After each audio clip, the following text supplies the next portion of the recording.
மாதா பிதா குரு தெய்வம் என்று சொல்வார்கள். இந்த மூன்றுக்கும் சமமாக இருக்கும் டாக்டர் செல்லக்குமார் அவர்களை வணங்கி அவருக்கு இந்த நேரத்திலே நன்றி சொல்ல மிகவும் கடமைப்பட்டுள்ளேன். அதே போன்று அவருடைய நீண்ட கால விசுவாசின்னு சொல்லலாம், நண்பர்னு சொல்லலாம், எனது மதிப்புக்கும் மரியாதைக்கும் உரிய இந்த மங்களம் கலைக்கல்லூரி மற்றும் பள்ளி இதனுடைய தாளாளர் மரியாதைக்குரிய ஐயா விக்கரி மோகன் அவர்களுக்கும்,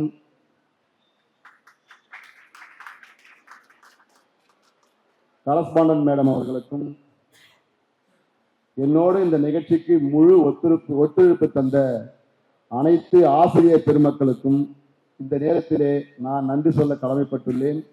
முக்கியமாக நம்மளுடைய பிரின்சிபால் சாருக்கு வந்து நான் ரொம்ப தேங்க்ஸ் சொல்லணும். ஒரு சேர் எடுத்து போட கூட கஷ்டப்படுவாங்க, ஏன்னா பதவி அப்படி. ஆனா என்னோட சேர்ந்து சேர்ல எடுத்து போட்டார் சார். இந்த நேரத்தில் ரொம்ப பெருமையா இருக்கு. அதே போன்றுதான் இங்கே பணிபுரியும் அத்தனை ஆசிரியர் பெருமக்களும் நம்மளை நம்பி ஒரு வேலையை கொடுத்துட்டாங்க, இது நம்ம வீட்டு வேலை, கண்டிப்பா நாம முழு ஒத்துழைப்பு தரணும்னு சொல்லிட்டு எனக்கு முழு ஒத்துழைப்பு தந்தாங்க. உண்மையாவே பெருமையா இருக்கு, சந்தோஷமா இருக்கு. நன்றி என்ற ஒரு வார்த்தை சொல்லி உங்களை நான் தொலைவில் வைக்க விரும்பவில்லை. மீண்டும் மீண்டும் உங்களை தொந்தரவுப்படுத்திக் கொண்டே இருப்பேன் அடுத்தடுத்த படங்களில். அடுத்ததாக இவ்வளவு நேரம் பேசும் வார்த்தைகளை கேட்டுக்கொண்டு அமைதியாக இங்கே அமர்ந்திருக்கும் ஸ்டூடெண்ட் மாணவர் செல்வங்களுக்கு நான் இந்த நேரத்தை நன்றி சொல்ல கடமைப்பட்டுள்ளேன். இங்கே நிறைய பேர் வந்திருக்கீங்க, எனது நண்பர்கள், என்னுடைய உறவினர்கள். இவர்களுக்கு இந்த நேரத்திலே மிகவும் ஒரு சந்தோஷமா இருக்கு. நான் இழந்த சொந்தங்கள் இங்கே அமர்ந்திருக்கிறது என் முன்னால். அதை பார்க்கின்ற போது மிகவும் எனக்கு ரொம்ப சந்தோஷம். என்னுடைய குடும்பம், அண்ணன், தம்பி எல்லோரும் இங்கே அமர்ந்திருக்கிறார்கள். என் தங்கை, என்னுடைய மாப்பிள்ளை எல்லாருமே வந்திருக்கீங்க, ரொம்ப சந்தோஷம். நீண்ட தூரம் பயணத்தில் இருந்து என்னை காண வந்திருக்கும் என் அன்பு தம்பி முரளி மற்றும் என்னுடைய அண்ணன் சுப்ராஜ் அவர்கள், என்னுடைய நண்பன் ராஜா அவர்கள், அத்தனை பேருக்கு இந்த நேரத்தை நன்றி சொல்ல கடமைப்பட்டுள்ளேன், நன்றி கூறுகிறேன். அடுத்ததாக இங்கே என்னோடு திரைப்படத்தின் டெக்னீஷியன்கள், கேமராமேன், எடிட்டர், ஆர்டிஸ்ட், இவர்கள் அனைவருமே எனக்கு வந்து ரொம்ப மிகப்பெரிய ஒரு ஒத்துழைப்பு கொடுத்தாங்க. என் அன்பு தம்பி மைக்கேல் அவர்களை வருக வருக என அன்போடு வரவேற்கிறேன். மைக்கேல் மேல வரலாமே. நெய்யூர்ல வந்திருக்காரு என் தம்பி, ரொம்ப லேட்டா வந்துட்டாரு. இங்கே இருமுனை திரைப்படத்தின் டெக்னீஷியன்கள் அனைவருக்கும் இந்த நேரத்திலே நான் நன்றி சொல்ல கடமைப்பட்டுள்ளேன். என்னோடு இரவும் பகலும் பாராமல் இந்த இருமுனை திரைப்படத்தை வந்து நான் பண்ணும்போது இந்த இசையின் நாயகன் என்னுடைய நண்பர், நான் திரும்பிப்பார் படம் பண்ணும்போது என்னுடைய படத்துக்கு சவுண்ட் இன்ஜினியரா வந்து ஒர்க் பண்ணாருன்னு நினைக்கிறேன். அப்போ மியூசிக் டைரக்டர் வந்து தேவ்குரு, அவரும் என்னோட நண்பர் தான். அப்போ நான் வந்து இவருடைய மியூசிக் பார்த்துட்டே இருந்து எனக்கு ரொம்ப பொறாமையா இருந்தது. நல்லா பண்றாரு, இவரை வச்சு ஒரு படம் பண்ணணும், அடுத்தது நம்ம ஜெயிப்போமா, அடுத்தது நம்மளால படம் பண்ண முடியுமா, அப்படி ஒரு வாய்ப்பு இருந்தால், படம் பண்றதுக்கான ஒரு சான்ஸ் இருந்தா கண்டிப்பா என் நண்பர் பாசில் அவர்களை வைத்துத்தான் இந்த திரைப்படத்தை இறக்க வேண்டும். இந்த திரைப்படத்திற்கு அவரைதான் நாம் முக்கியமாக மியூசிக் டைரக்டராக போட வேண்டும் என்று ஆசைப்பட்டேன். ஏனென்றால் சில பேருக்கு சில விஷயங்கள் சொன்னா அதை 10 முறை ஃபோன் பண்ணி கேட்பாங்க, சார் இதை இப்படி பண்ணலாமா, இதை இப்படி செய்யலாமா அப்படின்னு சொல்லிட்டு. ஆனா நண்பர் அப்படி கிடையாது, கற்பூர மாதிரி கப்புன்னு பிடிச்சிப்பாரு. அதனால நான் என்ன பண்ணிட்டேன் அப்படின்னா, இந்த படத்தை ஸ்டார்ட் பண்ணும்போதே என் நண்பர்கிட்ட சொன்னேன், நண்பா இந்த படத்தை உங்களை நம்பி கொடுத்துட்டேன், எனக்கு அடிக்கடிக்கு ஃபோன் பண்ணி தொல்லை பண்ணக்கூடாது, நான் உங்களை தொல்லை பண்ண மாட்டேன், படத்தை மொத்தம் பிடிச்சிட்டு எனக்கு கால் பண்ணுங்க, ஃபைனல் கரெக்ஷன் ஏதாவது இருந்தால் பார்த்துக்கலாம். ஏன்னா ஃபைனல் கரெக்ஷன் அவர் வைக்கவே மாட்டார், நான் போன படத்திலே பார்த்துட்டேன். அதனால சிறப்பா அருமையா நான் படம் பார்க்கும்போது மனசுக்குள்ள ஒரு வருத்தம் இருந்தது எனக்கு. நான் சொன்னேன் என் நண்பர்கிட்ட, நண்பர் ஏதோ ஃபர்ஸ்ட் ஹாஃப்ல லைட்டாக ஒரு சில இடங்கள்ல எனக்கு ஒரு மாதிரியா இருக்கு, இது என்ன பண்ணலாம்னு தெரியல, ஆடியன்ஸ் இதை ஏற்றுப்பாங்களான்றது எனக்கு ஒரு பயமா இருக்கு சார், இதை போங்க சார் நான் பார்த்துக்கிறேன்னு சொன்னார். மியூசிக் எல்லாம் வந்ததுக்கு அப்புறம் போய் பார்த்தா அந்த குறையே தெரியல. அப்போ என் நண்பர் என்ன சொன்னாருன்னா, எவ்வளோ பெரிய ஒரு ஆக்ட்ரஸ் படம் பண்ணாலும், எவ்வளோ பெரிய ஒரு இயக்குனர் படம் பண்ணாலும் சின்ன சின்ன குறைகள் இருக்க தான் செய்யும், அதனால நீங்க ஒன்றும் கவலைப்படாதீங்க சார், அந்த குறையே இல்லாம நான் உங்களுக்கு செஞ்சு கொடுக்குறேன்னாரு. இன்னைக்கு கதாநாயகனா மேடையில் உட்கார்ந்து இருக்காரு. அவருக்கு என்னுடைய மனமார்ந்த நன்றியும் வாழ்த்துக்களையும் இந்த நேரத்தில் சொல்ல கடமைப்பட்டுள்ளேன். அதே போன்று என்னோடு நடித்த நடிகர்கள் மனசு போடவே மாட்டாங்க, திட்டுவேன் நான், என்னையா பண்ற, ஒழுங்கா நடிக்க தெரியுதா உனக்கு, நடிக்க தெரியாம சான்ஸ் கேட்க வந்துட்டேன்னு சொல்லுவேன். யாரு தெரியுமா, என் நண்பர், என் பிரதர் என் தம்பி தான் இன்ட்ரோடியூஸ் பண்ணி வச்சாரு உதயா. நான் சொல்லுவேன், என்ன உதயா இப்படி பண்றாரு, அண்ணே பெங்களூர் போறாரு, நான் அந்த வேகத்துல பண்ணிட்டாரு, கொஞ்சம் அட்ஜஸ்ட் பண்ணிங்க. எப்படிப்பா அட்ஜஸ்ட் பண்ண முடியும், சீரியலா டக்குன்னு ஓகே ஏதாவது பண்ணலாம் சொல்றதுக்கு, சினிமாப்பா நல்லா பண்ணுவானே, அப்ப நீ வந்துரு உதயான்னு சொல்லுவேன். உதயா என்ன பண்ணுவாருன்னா, அண்ணா இதை வந்துட்டேன்னு சொல்லிட்டு வரவே மாட்டார். நான் படுவோம் பாருங்க, கூட வேற ஏட்டு கேரக்டர் நடித்த என்னுடைய தம்பி இளங்கோ, ஐயோ இவன் சொல்ல தாங்க முடியலன்னு அப்படின்னு சொல்லுவாரு. ஆனா படம் ஃபுல்லா முடிச்சுட்டு அந்த இன்ஸ்பெக்டர் கேரக்டர் நான் ஸ்கிரீன்ல பார்க்கும்போது செம்மையா பண்ணிருந்தீங்க விஜய், வேற லெவல்ல பண்ணிருந்தீங்க, ரொம்ப சந்தோஷம். இந்த படத்தில் நடித்த சில நடிகர்கள் இங்க வரல, ஏன்னா எல்லாருக்குமே ஷூட்டிங், சினிமான்றது என்ன நமக்கு தெரியும். நான் எதிர்பார்த்தேன் முக்கியமா வருவாங்க. ஒருத்தர் பாத்தீங்கன்னா ஹைதராபாத்ல இருக்காரு, ஷூட்டிங்ல இருக்காரு. இன்னொருத்தர் கொடைக்கானல் ஷூட்டிங்ல இருக்காரு. முக்கியமான ஆக்டர் அவங்க. ரெண்டாவது இந்த படத்துல நடிச்ச என்னுடைய நண்பர் ஸ்டாலினை பற்றி இந்த இடத்துல சொல்லணும். லேட்டா வந்திருக்காரு, உடல் நலம் சரியில்லையா, எப்பவுமே அப்படிதான் சொல்லுவார், என்ன சொன்னாலும் சரி சார் எனக்கு உடம்பு சரியில்லை சார், கொஞ்சம் ஃப்ரீயா விடுங்க சார் அப்படின்னு சொல்லுவார். இந்த படம் பாத்தீங்கன்னா ஒரு முக்கியமான படம். ஒரு முக்கியமான படம்னா என்ன சொல்றது, ஒரு வித்தியாசமான ஒரு கேரக்டர், அந்த வில்லனா பண்ணிருக்கிற கேரக்டர் ஒரு வித்தியாசமான கேரக்டர்.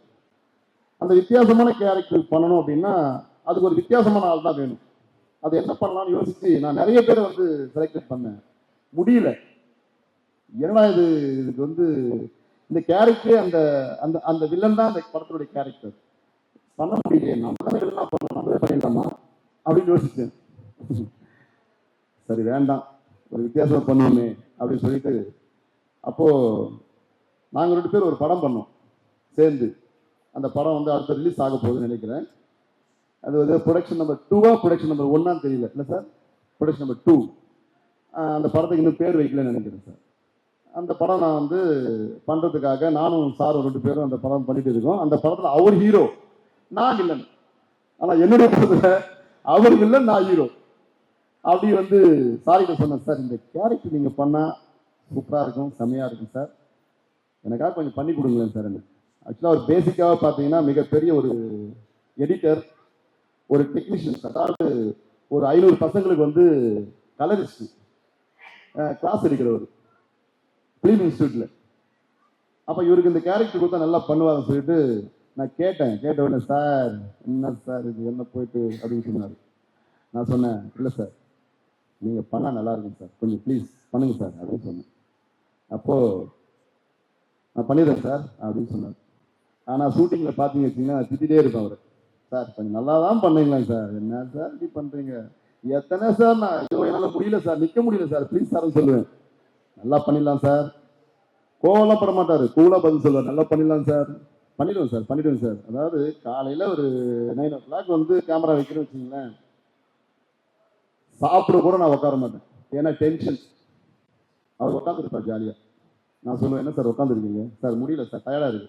டயர்டாக இருக்கா, நடிக்கிற உனக்கே டயர்டாக இருந்தால் சொல்லிக் கொடுக்குற நான் எப்படி இருப்பேன், ரொம்ப படுத்துறீங்க சார், நானே சொல்லிக் கொடுக்கணும், நானே நடிக்கணும், ரொம்ப கஷ்டம், உட்காரவே முடியாது, ரொம்ப கஷ்டம். ஆனால் அதே மாதிரி தான் நம்ம விஜய் பண்ண மாதிரி தான்.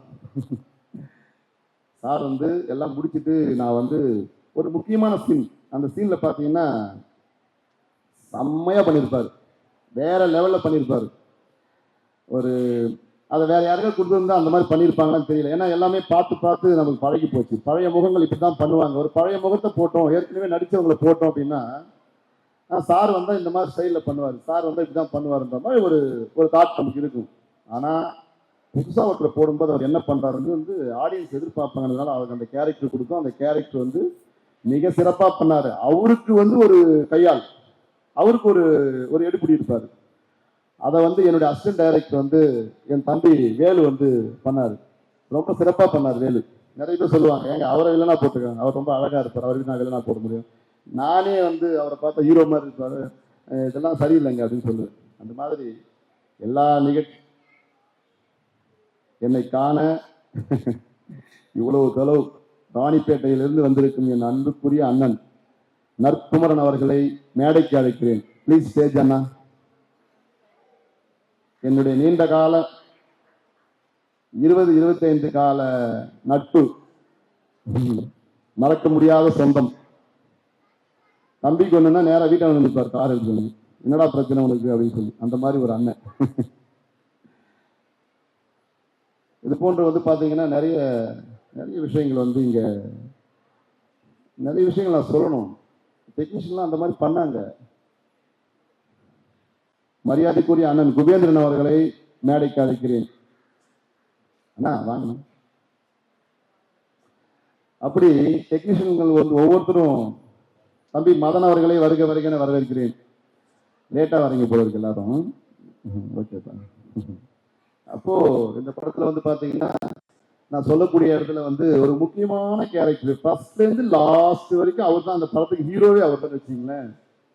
போலீஸ்காரன் எதை கேட்டாலும் அவருக்கு தான் கேட்பாரு, இன்ஸ்பெக்டர் எது கேட்டாலும் அவருக்கு தான் கேட்பாரு, எஸ்ஐ எது கேட்டாலும் அவருக்கு தான் கேட்கணும், ஏன்னா அவருக்கு தான் எல்லாமே தெரியுமா. திருடன் யாரு, முள்ள மாதிரி யாரு, கேப் மாதிரி யாரு, இதுதான் வேலை அவருக்கு. அந்த மாதிரி ஒரு சிறப்பான ஒரு கேரக்டர்ல சிறப்பாக நடிச்சு கொடுத்தாரு. அதாவது அந்த யூனிஃபார்ம் அதெல்லாம் நீங்க பாத்தீங்கன்னு வச்சுங்களேன், இவர் உண்மையாவே வந்து ஒரு ஏட்டு தான் போல இருக்கு அப்படின்னு நினைக்கிற அளவுக்கு இருந்தாரு. நல்லா சிறப்பாக பண்ணி கொடுத்தாரு. என் தம்பி இளங்கோவை இந்த நேரத்திலே நான் வாழ்த்த கடமைப்பட்டுள்ளேன். எனக்கு நிறைய ஹெல்ப் வேறு பண்ணார். ஒரு கடைசியா ஒரு ஃபைட்டு, அந்த ஃபைட் எடுக்கிறதுக்கு இடம் கிடைக்கல, ரொம்ப கஷ்டம். தேடி பார்த்துட்டேன், எங்கேயுமே கிடைக்கல, என்ன பண்ணலாம்னு சொல்லிட்டு அப்போ தம்பிக்கு ஃபோன் பண்ணேன், தம்பி ஃபைட் அடிக்க இடம் கிடைக்கலையப்பா, என்னன்னா எந்த மாதிரி இடம் வேணும், கீழே விழுந்தா ஆணி உடம்புல குத்தும், அந்த மாதிரி இடம் சொல்லுங்கன்னு சொன்னேன். நான் ஒரு பேச்சுக்கு சொன்னா உண்மையாவே வந்து கீழே விழுந்தா ஆணி குத்துற மாதிரி வந்து இடத்த கட்டிட்டாரு. இது நைட் ஷூட், லாஸ்ட் கிளைமேக்ஸ். அப்ப பாத்தீங்கன்னா அப்பதான் என் தம்பி உதயா வந்து என் கூட கடைசி வரைக்கும் இருந்தாரு.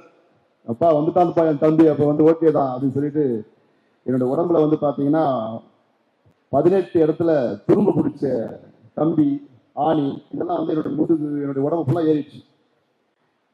ஏன்னா அந்த அளவுக்கு ஒரு ஃபைட்டு, நைட் டைம், ஃபுல்லா ஸ்டாப் கம்பெனி. மறுநாள் காலையில ஹாஸ்பிட்டலுக்கு போனா டாக்டர் வந்து, நான் வீட்டில் சொல்லவே இல்லை, சொன்ன திட்டுவாங்க, டாக்டர் கிட்ட போனா செப்டிக் ஆயிடுங்க, செத்துக்கிட்டு போயிட்டு போற அப்படின்னு சொல்லிட்டு 3 இன்ஜெக்ஷன் போட்டாங்க. போட்டு அதை கொரடா எடுத்து லைட்டா எடுத்துட்டாங்க. ஆனால் அது ரொம்ப வலியாக இருந்தது, வேதனையாக இருந்தது. ஆனால் அது ஸ்க்ரீனில் பார்க்கும்போது ரொம்ப சந்தோஷமாக இருந்தது, ரொம்ப சந்தோஷம் எனக்கு. அப்படி வந்து ஒவ்வொரு விஷயங்களையும் வந்து எனக்காக நிறைய வந்து சப்போர்ட் பண்ணாங்க. உடல் ரீதியாகவும் மன ரீதியாகவும் மற்ற எல்லா விதங்களிலும் எனக்கு சப்போர்ட் செய்த என் தம்பி உதயா அவர்களையும் என் மரியாதைக்குரிய சகோதரர் விஜய் அவர்கள் இந்த நேரத்தில் நான் மறக்கவும் முடியாது. அதை இந்த இடத்துல நான் சொல்லலை அப்படின்னா வேற எந்த இடத்துலையும் எனக்கு அந்த சான்ஸ் கிடைக்காது. உதவி செய்தவர்களை உயிரிழந்த வரை மறக்கக்கூடாதுன்னு சொல்லுவாங்க. அந்த மாதிரி தம்பி நான் சொல்ல தப்பா நினைச்சுக்காத, ஏன்னா இந்த இடத்துல நான் சொல்லிதான் ஆகணும், அதனால சொன்னேன். அதே போன்று இந்த படத்திலே ஒரு அருமையான சாங் எழுதிய என்னுடைய அன்பு சகோதரர் பவித்ரன் மியூசிக் டைரக்டர் சொல்றாரு, சார் இவர் சூப்பரா எழுதுறாரு சார் சாங்கு, ஏற்கனவே ஏதாவது எழுதியிருக்காரான்னு கேட்டேன். நானே எழுதாத ஒரு ஓவியம், நீ எழுதாத ஒரு ஓவியம் காட்டுறியா யாருன்னு கேட்டேன். பேர் பவித்ரன் சார், பேரே பவித்திரமா இருக்கு, ஓகே எழுத சொல்லுங்கன்னு சொல்லிட்டேன். அவர் ஏதோ எழுதினாரு அப்படின்னு சொல்லிட்டு நான் விட்டுட்டேன். அதுக்கப்புறம் எழுதுனது கரெக்ஷன் பண்ணல, டைரக்டா சாங்கு தான். நேரம் வந்து பாத்தீங்கன்னா ஸ்டுடியோக்கு போறோம், போகும்போது அங்கதான் கரெக்ஷன் நடக்குது. சார் ஒரு வாட்டி கரெக்ஷன் பார்த்துருக்கலாம்ல சார் சொல்லிட்டு பவித்ரன் சார் சொல்றாரு. நான் சொன்னேன், வாசில் என் நண்பர் மேல் வந்து மிகப்பெரிய நம்பிக்கை, அதனால கரெக்ஷனே கிடையாது, ஸ்ட்ரெயிட்டா பாட்டு. எனக்கு சுச்சுவேஷன் என்ன, என்னுடைய இந்த படத்தினுடைய சுச்சுவேஷன் என்ன, இந்த படத்துல எந்த மாதிரி ஒரு ஹஸ்பண்ட் ஒய்ஃப் இருப்பாங்க, அவங்களுக்கு அடுத்தது என்ன நடக்க போகுதுன்றது இந்த பாட்டுல நீங்க சொல்லணும், எழுதுங்கன்னு சொன்னா கரெக்டா மிக அருமையா எழுதினார். அந்த சாங்கை வந்து கேட்ட உடனே இந்த படத்தினுடைய பாடல்களை பெற்று இன்று அதை ரிலீஸ் செய்ய இருக்கும் ராக் மியூசிக்கு வந்து மிகப்பெரிய நான் கடமைப்பட்டுள்ளேன். மிகப்பெரிய கம்பெனி ராக் மியூசிக், இந்த சின்ன ஒரு டைரக்டருடைய படத்தை அவங்க வாங்கியிருக்காங்கன்னா அது ரொம்ப சந்தோஷம், பெருமைப்பட வேண்டிய ஒரு விஷயம். அதுவே வந்து ஏதோ ஜெயிச்சிட்டும் போல ஒரு ஃபீல். நிறைய பேர் சொன்னாங்க, திரும்பி பாடல ஜெயிச்சியா, அடுத்தது படம் பண்ணுவானா, காலி முடிஞ்சது கதை. அதே வேலை நான் சொந்தக்காரங்களாம் நிறைய சொந்தங்கள் நிறைய நண்பர்கள் வந்து எனக்கு சொன்னாங்க, ஏன்பா கையில பணம் வச்சுட்டு 7 கோடி 8 கோடி கொடுத்து பணம் எடுக்கிற, தோத்துருவேன்னாங்க. வாழ்க்கையில் நான் கஷ்டப்பட்டு மேலுக்கு வந்துடுறேன், தோத்ததா சரித்திரமே கிடையாது, நான் ஜெயிப்பேன் அப்படின்னு சொல்லிட்டு அந்த நம்பிக்கையோட என்னுடைய அத்தனை நண்பர்களுடைய ஒரு சப்போர்ட்டோட தான் அந்த படத்தை நான் இறங்கினேன். அப்போ வந்து எங்க அண்ணன் இப்ராஹிம், நான் படம் பண்ணும்போது வந்து நான் அவர்கிட்ட பேசுவேன், நற்புமரன் ஊர்ல இருப்பாரு, அவர்கிட்ட சொல்ல முடியாது. அப்போ அண்ணங்கிட்ட சொல்ல வந்துட்டு, அண்ணே என்ன பண்றதுனே தெரியலண்ணே, எல்லா பணமும் காலி ஆயிடுச்சுண்ணே, கடனும் வாங்க முடியாது, எவனும் கடன் எல்லாம் கொடுக்க மாட்டான் போல இருக்கு, கேட்ட சினிமாக்காரனா கடனே கொடுக்க மாட்டான்னு சொல்றான், ஓடிடுவான்னு சொல்லிட்டு என்ன பண்ணலாம்னு தெரியலண்ணே. அவரு என்ன சொல்றாரு தெரியுங்களா, ஒரே வார்த்தை தான், நீ ஜெயிச்சிருவ தம்பி.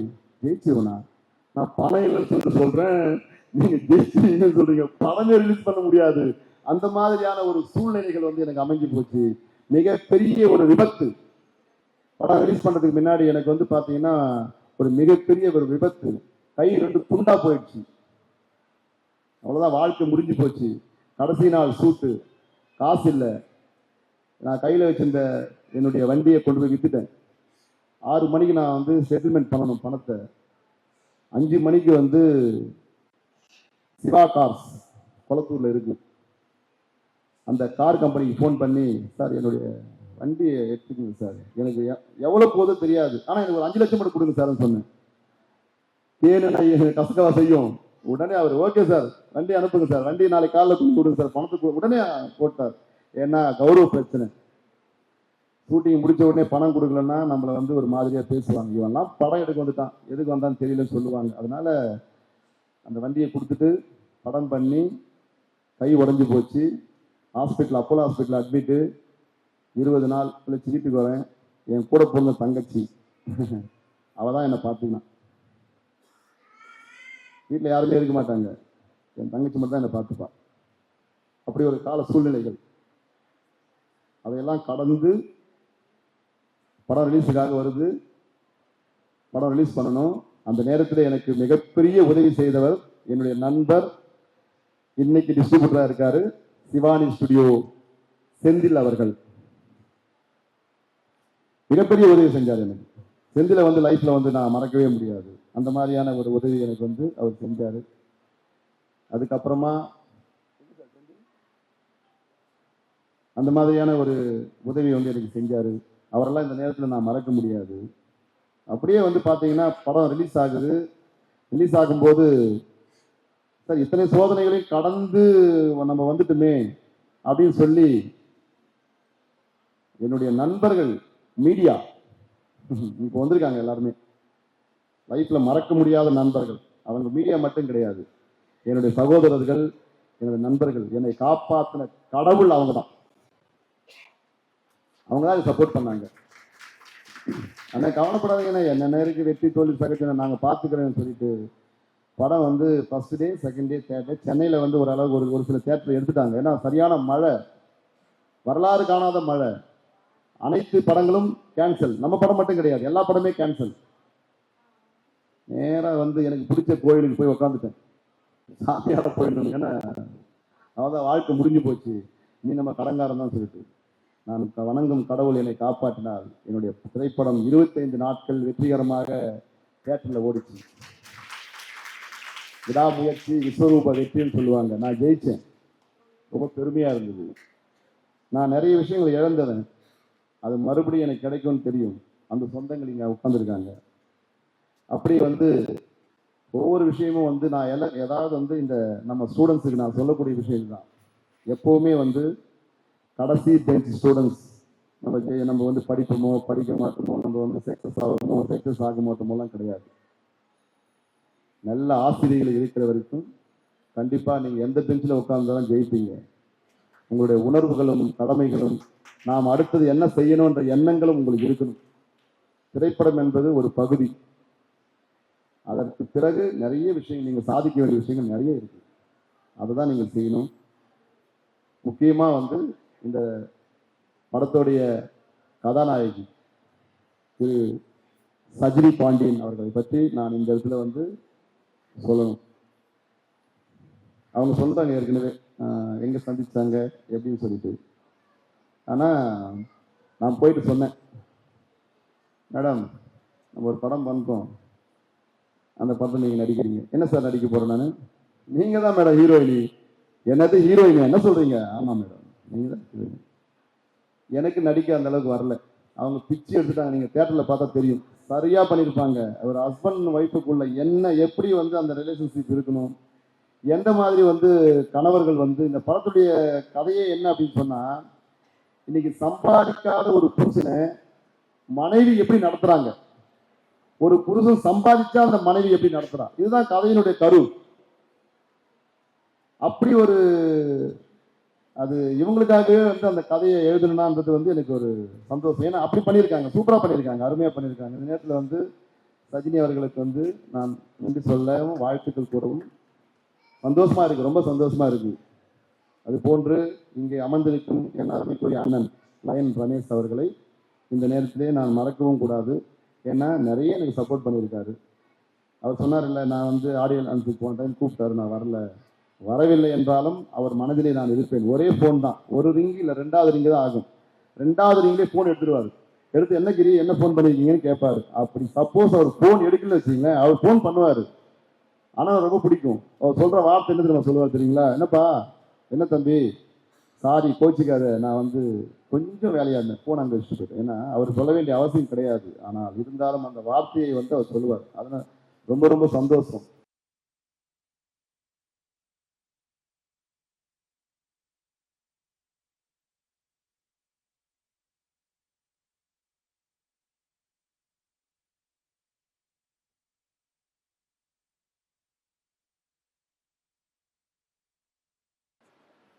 அனைவருக்கும் வணக்கம். இருமுனை ஆக்சுவலாக வந்து கிரி அண்ணனா எனக்கு வந்து இதுக்கு முன்னாடி திரும்பி பாருன்னு ஒரு படம் எடுத்திருந்தாரு, அப்போ தெரியும். அப்போவே என்னை இன்வைட் பண்ணியிருந்தாரு, வாங்க பிரதர் நம்ம மூவி இருக்கு. ஆனால் அண்ணன் அதுக்கப்புறம் மறந்துட்டாரு போல. ஆனால் இந்த ஷார்ட் டேர்ம்ல 2வது படத்துக்கு இசை வெளியீட்டு விழாவுக்கு என்னை கூப்பிடும் போது நானே ஷாக் ஆயிட்டேன். என்னென்ன அது சடனா ஒரு மூவி முடிச்சு இப்பதான் சொன்னீங்க, அது போன வருஷத்துக்கு ஒரு 23ல தான் நான் பார்த்தோன்னு நினைக்கிறேன். அப்படின்னா 24 ஒரு வருஷத்துல ஒரு மூவி எடுக்கிறது எவ்வளவு கஷ்டம்னு எங்களுக்கு தெரியும். ஆக்சுவலா வந்து மூவி வந்து அவ்வளோ ஒரு படைப்புங்கிறது அவ்வளோ ஈஸி கிடையாது. பில்டிங்னா கண்ணை பார்த்தோன்னு இந்த பில்டிங்க்கு இவ்வளோ பணம் வரும், இவ்வளோ செலவு வரும், கட்டிடுங்க அப்படின்றலாம். இது வந்து வானத்தை பார்த்து சொல்ற விஷயம், வானத்தை பார்த்து செயல் செய்கிறது. அந்த படைப்பை கொண்டு வந்து அது வெளில கொண்டு வருது, அது அவ்வளோ ஈஸி கிடையாது. அது அண்ணன் 2வது படமா எடுத்து இன்னைக்கு இருமுனையா கொண்டு வந்திருக்காரு. இதுக்கு வாழ்த்துக்கள் சொல்றேன்னு. அது இல்லாமல் இந்த படத்தோட ஹீரோயின் அவங்க எனக்கு ஆல்ரெடி தெரியும். நாங்கள் 2 பேரும் எங்கே மீட் பண்ணியிருக்கோம், இந்த ஷோஸ் எங்கே, எஸ் எஸ், நாங்கள் ஒரு ஷோஸில் 2 பேரும் மீட் பண்ணியிருந்தோம். அன்னைக்கு அதுக்கப்புறம் நம்ம மீட் பண்ணி 2 வருஷம் ஆகுது. ஸோ இது எனக்கு வந்து இவங்களை பார்த்தது ஒரு சந்தோஷமான விஷயம். இன்னும் சின்னத்திரையில் பார்த்துருப்பீங்க, சீரியலில் பார்த்துருக்க வாய்ப்பு உண்டு. ஸோ படத்தில் வரணும்னு நினச்சி என்ன சீரியல் பண்ணுறீங்க அதை சொல்லுங்க. இப்போது கௌரி கலைஞர் டிவியில் பார்த்துருக்கீங்களா யாராவது? அதேமாரி சந்தியா ராகம் ஜீ தமிழ். ஸோ அண்ணாலையும் பார்த்துருப்பீங்க ஜீ தமிழில். ஸோ மோஸ்ட்லி அதில் நிறைய பேருக்கு தெரிஞ்சிருக்கும் என்ன. இந்த இசை விழாவை என்னை கூப்பிட்டதுக்கு எனக்கே வருது. ஏன்னா ஒரு கலைஞனா இங்கே இருக்க பெரிய பெரிய டேரக்டர்ஸ்லாம் இருக்காங்க. சொன்னாங்க 2 படம் 1 படம் எடுத்து அவங்கள வந்து நாங்கள் இன்வைட் பண்ணியிருக்கோன்னு. ஒரு படம் எடுக்கிறதுக்கு படுற பாடு இருக்கு, அது அவங்கள கேட்க முடியாது. அது என்ன செய்யறதுன்னு எப்படி சொல்றதுன்னா, இமயமலையை வளர்ச்சி வைக்கணும், அதுதான் படம். நம்ம பார்க்கும்போது ஜஸ்ட் ஒரு படம் எடுக்கிறாங்க, ஜஸ்ட் 2 மணி நேரத்துக்கு நம்ம பார்த்துட்டு அது ஓகே இந்த படம் நல்லா இருக்கா சிம்பிளாக நம்ம வந்து ரிவ்யூ கொடுத்துருவோம். ஆனால் அவங்க படைப்பு எடுக்கிற விதம் இருக்கு, அது அந்த வேர்டுக்காக தான் அவங்க காத்திருப்பாங்க. அந்த ஒரு வேர்டு தான், இந்த படம் நல்லா இருக்கா நல்லா இல்லையா, நம்ம சொல்றது அந்த 2 வேர்டு தான். பட் ஆனால் அது நல்லா இல்லைன்னா அவங்களோட வருத்தம் என்னன்னா, இவ்வளோ நாள் உழைச்ச உழைப்புக்கு வழி என்னன்றது அவங்களுக்கு மட்டும்தான் தெரியும். அதுமாரி ஒரு கலைஞனா எனக்கும் தெரியும். இந்த படம் மேலும் மேலும் வரணும். நிறைய மியூசிக் டைரக்டர்லாம் பார்த்தோன்னே ரொம்ப சின்ன பையனாக வந்தார் மேலே ஏறும் போது, நானே ஆச்சரியப்பட்டேன். ஸோ வாழ்த்துக்கள், உங்களுக்கு தான் இந்த விழா உங்களோட டே. ஸோ இந்த படம் மேலும் வெற்றி பெற என்னோட வாழ்த்துக்கள். நன்றி. Good evening, எல்லாருக்கும். First of all, I have to thank this college, Mangalam Arts and Science College, the professors, students, எல்லாருக்கும் ரொம்ப ரொம்ப பெரிய தேங்க்ஸ் ஆக்சுவலாக. அண்ட் இந்த செலிப்ரேஷனோட கதாநாயகர்கள், இசையமைப்பாளர், சிங்கர்ஸ் அண்ட் டான்ஸ் மாஸ்டர் எல்லாருக்கும் ரொம்ப நன்றி. And the entire cast and crew team எல்லாருக்கும் ரொம்ப ரொம்ப நன்றி இங்கே வந்ததுக்கு. And thanks for honouring me. I am very happy to be a part of this ஆக்சுவலாக. இங்கே வந்திருக்கிற எல்லா விவிஐபிஸ்க்கும் சீஃப் கெஸ்ட்க்கும் ரொம்ப தேங்க்ஸ் இந்த செலிப்ரேஷனில் கலந்துக்கிறதுக்கு. அண்ட் இந்த படம் நான் இதுக்கு முன்னாடி திரும்பிப்பார் கிரி சாரோட பண்ணியிருக்கேன். அதில் வித்யா பிரதீப்போட ஃப்ரெண்ட் ரோல் பண்ணியிருக்கேன். ஆக்சுவலாக அப்போ தான் முதல்ல கிரி சார் வந்து ப்ரொடியூஸ் பண்ணுறாரு. அவர் அப்போ தான் முதல்ல இன்ட்ரடக்ஷன் எனக்கு கிரி சார் ஒரு ப்ரொடியூசராக இன்ட்ரடியூஸ் ஆனார். அப்புறம் என்னோட டைரக்டர் கிட்ட கேட்டேன், இவர்கிட்டே கேட்டேன், நீங்கள் ப்ரொடியூசர் தானா, நிறைய படம் ப்ரொடியூஸ் பண்ணியிருக்கீங்களா? இல்லை எனக்கு இந்த ப்ரொடியூசர் இதே வந்து புதுசு, நான் ஒரு டாக்டர் அப்படின்னாரு. ஓ சூப்பர் சூப்பர் அப்படின்னு சொல்லிட்டு, பரவாயில்லையே ஒரு டாக்டராக இருந்து இதில் இவ்வளோ பெரிய இன்ட்ரெஸ்ட் உங்களுக்கு அப்படின்னு சொல்லி ரொம்ப என்கரேஜ்மெண்ட்டாக இருந்தது. சரி ஒரு டாக்டரே இந்த மூவி ஃபீல்டில் வராரு அப்படின்னு. அண்ட் அதுக்கப்புறம் ஒரு 2 இயர்ஸ் கேப் விட்டு திடீர்னு ஒரு நாள் கால் வந்தது. பார்த்தா உங்கள் வீட்டுக்கு வரேன், எனக்கு பேசணும் உங்ககிட்டேன்னு. வாங்க சரி எப்போ வேணா வாங்க அப்படின்னோம். வந்து உட்கார்ந்த உடனே அடுத்த படம் பண்ணலாம் அப்படின்னாரு. சரிங்க சார் அப்படின்னு சொன்னோம். அப்புறம் யார் டைரக்டர் அப்படின்னா, நான் தான் மேடம் டைரக்டர் அப்படின்னாரு. என்ன சார் சொல்றீங்க, ப்ரொடியூசராக தான் உங்களை பார்த்தோம், இன்னும் மறுபடியும் அப்படின்னா, இல்லை மேடம் கற்றுக்கிட்டேன், நானே டைரக்டர் அப்படின்னாரு. அதெல்லாம் பெரிய விஷயம். சரி அடுத்த படத்துல சொல்ல முடியாது, மியூசிக் டைரக்டர்ஸ் அதுக்கப்புறம் டான்சர்ஸ் எல்லாம் இருக்க மாட்டாங்க போல. எல்லாரையும் பார்த்தா அந்த படத்துல ஒரு பாட்டு எழுதியிருக்காரு. தேங்க்யூ ஸோ மச் கிரி சார், மறுபடியும் இன்னொரு வாய்ப்பை கொடுத்ததுக்கு thank you so much. And students நல்லா படிங்க, படிப்பு மட்டும் பத்தாது, உங்களோட என்ன படிக்கிறீங்களோ அதுக்கு ஸ்கில்ஸ் வளர்த்துக்குங்க. நிறைய ப்ரொஃபஸர்ஸோட இன்ட்ராக்ட் பண்ண பழகுங்க, அவங்களோட நிறைய டைம் ஸ்பெண்ட் பண்ணுங்க. ஸோ காலேஜ் டேஸ்ன்றதுலாம் ரொம்ப அழகான ஒரு விஷயம், நாங்கள்லாம் இப்போ ரொம்ப மிஸ் பண்ணுறோம். அதனால நிறைய ப்ரொஃபஸர்ஸ் கூட டைம் ஸ்பெண்ட் பண்ணுங்க. And thank you so much sir.